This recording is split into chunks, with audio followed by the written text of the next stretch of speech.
Hi everyone, welcome back to my channel. Thank you so much for coming back for another video.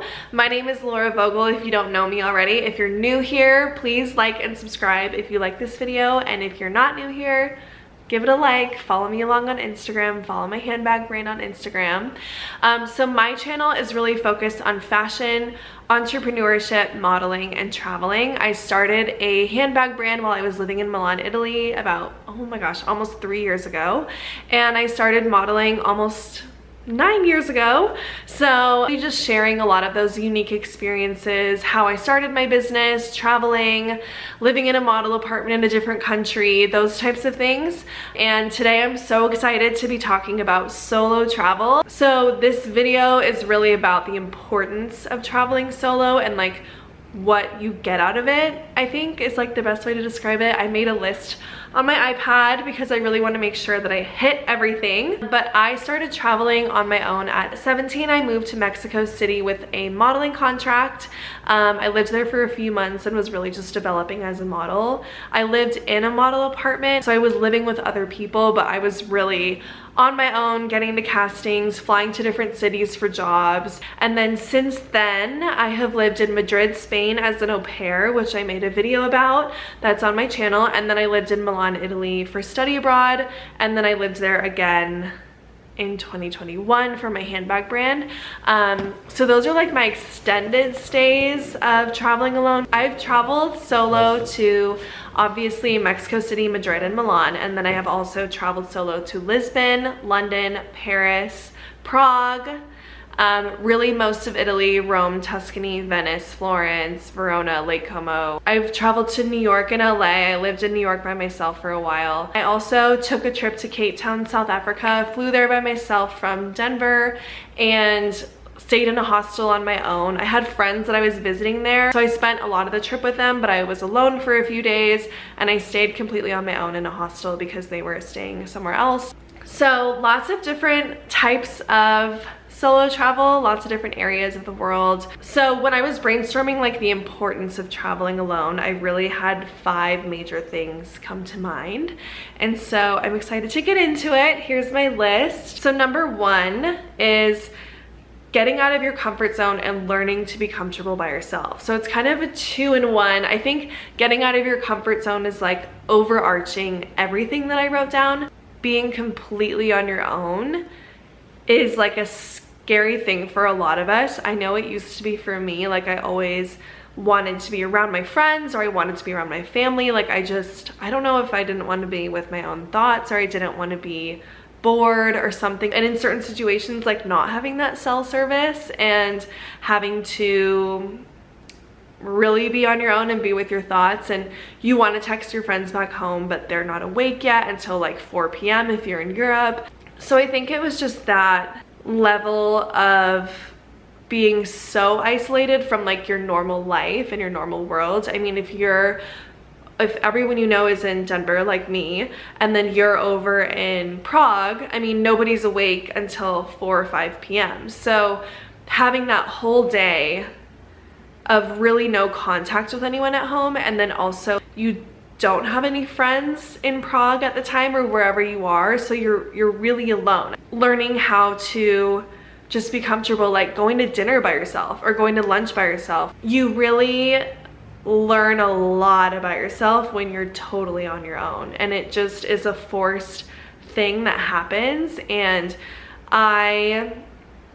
on one of my first trips when I was in Mexico City, one of my friends, she kept a journal because she traveled so much on her own for modeling, and I didn't do that for a while, and I really wish I did. I started it a little later. I bought a journal and journaled, but I didn't do that at the beginning, and I really wish that I did, because I have now like so many amazing written memories. Even just sitting alone and in a coffee shop and having like existential questions, and I know this sounds so corny, but it truly does happen when you're alone, and you think about your goals, and you think about your life, and you think about the people in your life, think about opportunities in life. I mean, whenever I travel, I see a lot of different opportunities for income, because people that I meet have different careers that allow them to be totally digital nomads. So like you see that, and you see those opportunities, And I just felt like when I was completely on my own, I really got to know myself on a deeper level, and I got to feel more comfortable with like being on my own and not needing to meet up with a friend and not needing to have like constant noise, if that makes sense. Like when I was alone in different countries and stuff, especially when I lived in Madrid, I mean, nobody spoke the language. I didn't have a lot of friends that whole summer when I was au pairing, and I just really had to learn what I like to do with my time, what fulfills my time, what do I enjoy, like what do I enjoy versus what do my friends like to do. It was just, I always feel like when I'm on my own, it's such an eye-opening experience for me, and it's not normal for us, especially in today's world. And so I don't know, people describe New York this way, but like you're surrounded by people, but you're alone. Like you're in one of the busiest cities of the world, but you're alone. And I think being totally on your own was one of the things that I knew but was not prepared for when I was traveling for the first few times. And even when I was in Italy last year after like COVID and not traveling for a while, that was a really hard shift. And I just had to learn, okay, what can I do to keep my mental health up, and what can I do to eat right and feel right? And you know, like I would find running trails, take pleasure in grocery shopping and finding like the best food that I wanted. You know, you're finally in a place where it's only up to you and like no one even knows what you're doing. And I'm not someone that's like peer pressure, that's not really what I'm saying. When you are finally on your own, you realize like how much your decisions are influenced by other people in your life. I don't know. I hope I'm getting this across the right way. It's the most positive thing, and I learned so much about myself being on my own and being comfortable alone. Number 2 is sightseeing on your own schedule and budget. And I cannot, you guys, stress how important this is and how amazing this is to travel on your own and see whatever you want, whenever you want, and spend however much you want and however much you're comfortable with. I have traveled with really good friends, and it's amazing. It's like the best thing, but sometimes you get roped into like an expensive dinner or going to the more expensive hotel, doing a tour that you didn't really want to do, and then you're paying 40 bucks for it or something. Do you know what I mean? Like just those little costs that start adding up, and you're not even like that excited about it, and you wouldn't have done it if you were on your own. So traveling solo, in my opinion, one of the biggest perks is being on your own schedule. I am somebody that is like huge history buff, loves the museums, loves to sightsee. I eat it up. And I have so many really good friends that I love that like could go to Paris and not go to a single museum and be fine with it. And when I was studying abroad, I really saw that, where I had so many friends like in Rome or Berlin that just like weren't into history, and that's fine. But like I wanted to go. Like I'm in Berlin one time. I mean, maybe I'll go back. I loved it there. But like I'm in Berlin. We got the Berlin Wall. We have the Holocaust Museum. We have Checkpoint Charlie. All these amazing things. And I had so many friends that didn't want to see that stuff. Again, that's like totally fine, but I wanted to see those things. And so traveling alone, you can book all of your museums. And that's like the give and take. You're with your best friends, so you give and take, but like if you're on your own, you can literally do whatever you want. So when I was in Paris, I was alone and I booked a ticket to go to the Louvre, like humongous bucket list item for me. And so I booked a ticket through Amusement, and I went to go meet this guy to give me my ticket outside of the museum at like 9 a.m. or whatever. And I was late because I couldn't figure out the metro in Paris. Classic. And I missed the ticket handoff. Like I just totally missed the window and didn't get my ticket. And I stood there for a second and I was like, well, I guess, you know, like I'm not gonna come to Paris and not go to the Louvre. So like I'm going to go buy another ticket and whatever. And as I was standing there, all these planes started flying by and like spewing out the colors, red, white, and blue, which are the colors of the French flag, and I had no clue what was going on. And then I went into the museum and I walked right up to the counter. There was no line, which I should have picked up on that. And I was like, hi, one ticket for general entry. And he was like, Madame, everything is free. It's Bastille Day. And I had no idea. And so I got to go in for free, and I got to see the entire museum. And In Paris on Bastille Day, it's July 15th, and all of the local people go south to the beach. And so I seriously had that museum to myself. There was like nobody there. And it was one of the best days of my life. I still like get goosebumps when I think about that day. I left when I wanted to leave. I saw the things that I wanted to see. I stood there for as long as I wanted to. Nobody was like bothering me.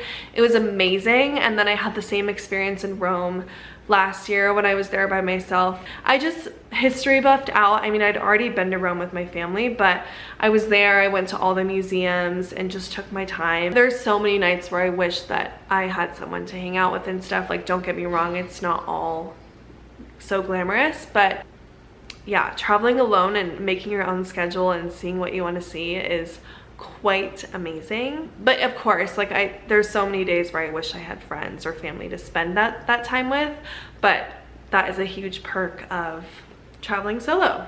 Number 3 is you have the opportunity to meet people from around the world. And this can happen in so many ways. Number 1 is the most obvious, staying at a hostel. I have stayed at hostels in Mexico City, South Africa, literally all over Europe. In Europe, staying in hostels is like the thing to do, especially if you're in your 20s. I mean, there's female dorms, there's co-ed dorms, everything. And then there's a common room downstairs, you're in bunk beds. I mean, it is not glamorous, so don't get your hopes up. I've stayed in a few hostels that are way nicer than I expected, but don't get your hopes up. Like, it's better to be impressed than let down. But staying in hostels, I've always met really, really cool people, and they're always from different countries like Australia, the UK, New Zealand, Germany, Canada. I have met so many really cool people from around the world in hostels, and it's like, you stay in the hostel, but you also have to like be open to conversation and open to meeting people. And I just always find that when I do stay in a hostel, I have like crazy experiences.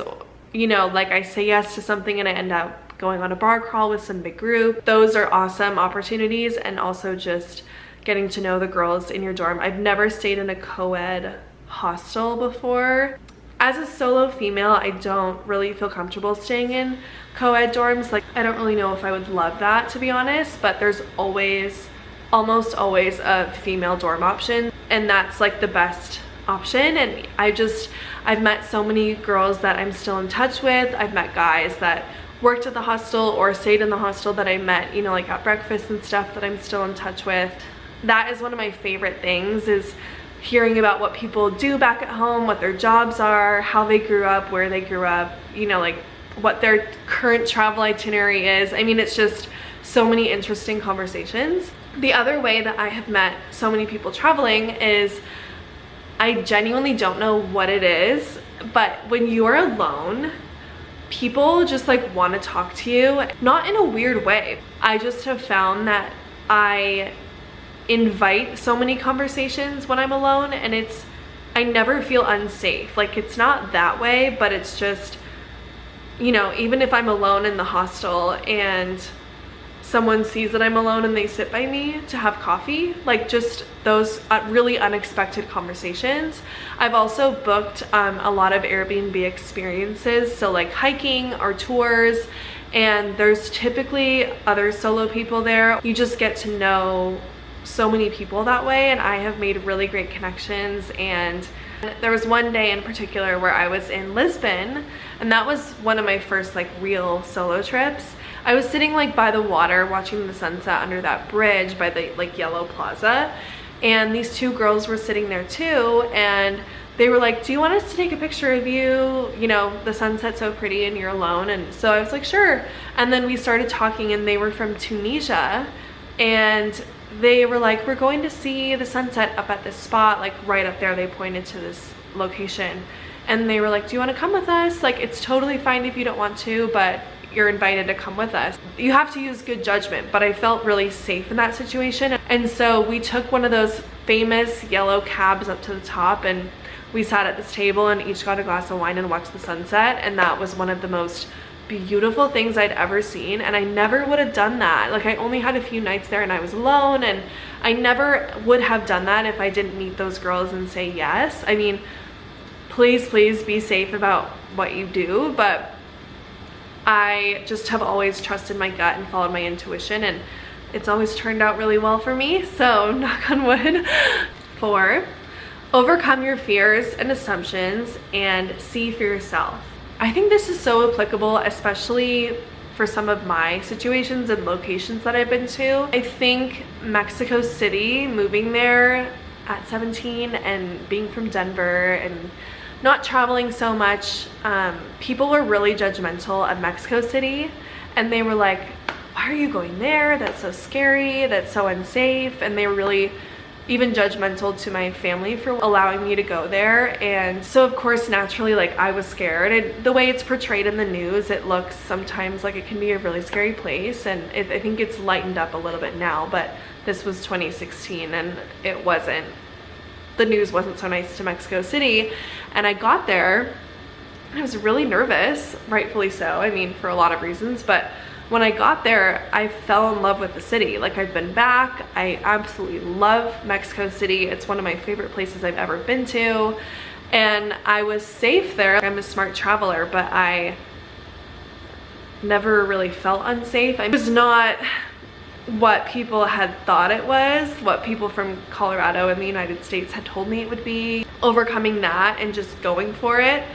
I have such a open mind now while traveling to places that might not be so high on my bucket list or that aren't so green in the news and stuff. Like, Israel was one of those places where I was really scared to go to Israel. The way the Middle East is portrayed in the news sometimes, and I went to Israel. I flew there by myself, but I met some friends there, and I was really scared to go there. Like, I had like a anxiety going, and I don't normally feel that way traveling, and it's one of my favorite places, and I felt so safe and I had the best time, and I'm so happy I went. That's always going to be one of my favorite trips. And if I would have listened to what people said or what the news said, like, I might not have gone there, you know? So again, like, be safe and be smart about your decisions and where you go. There's a lot of places that I would never go alone, but just overcoming those fears. When you do travel alone, you really see that there's a lot of good in people, and so I'm just always excited to try new places. And I think the other part of overcoming your fears is such a mindset of being unsafe if you go somewhere as a woman or going somewhere alone. And I understand where that comes from, but I don't agree with it. And I think it's so scary to go somewhere by yourself. Like, trust me, I still have anxiety before I go, or I get nervous, or I get there and then I'm like, what am I doing here? And it's scary to do that, and it's really risky, especially if you're going for a long period of time, and I totally get it. But when you overcome that fear and that culture shock, it's so liberating and it's so freeing and it's so empowering, and I just think that everyone needs to experience that. Number 5, you gain confidence in yourself and you see what you're capable of. So I think this is also like so overarching as well as getting out of your comfort zone. I remember when I was an au pair in Madrid, I took a lot of solo trips that summer. I lived in Madrid, and then I went to Lisbon and Prague and London and all these places.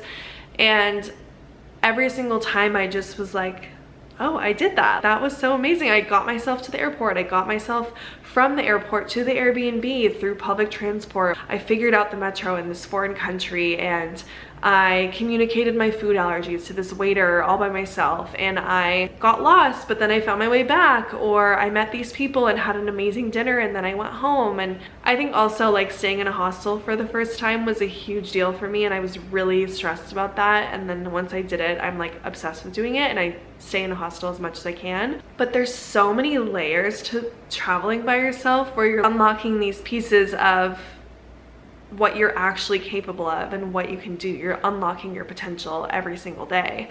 I just always feel really empowered and excited and accomplished when I'm traveling on my own.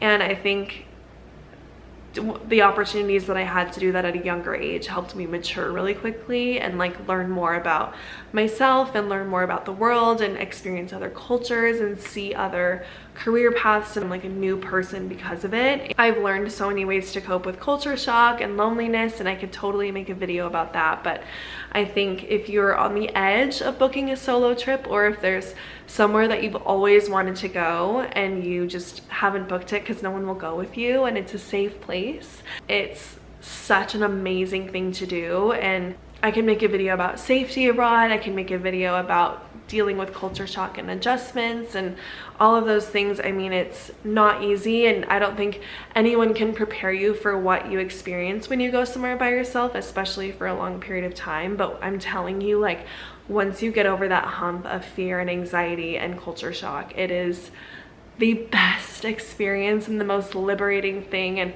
I have so many amazing trips by myself that I'm just really proud of. I'm really proud that I did that.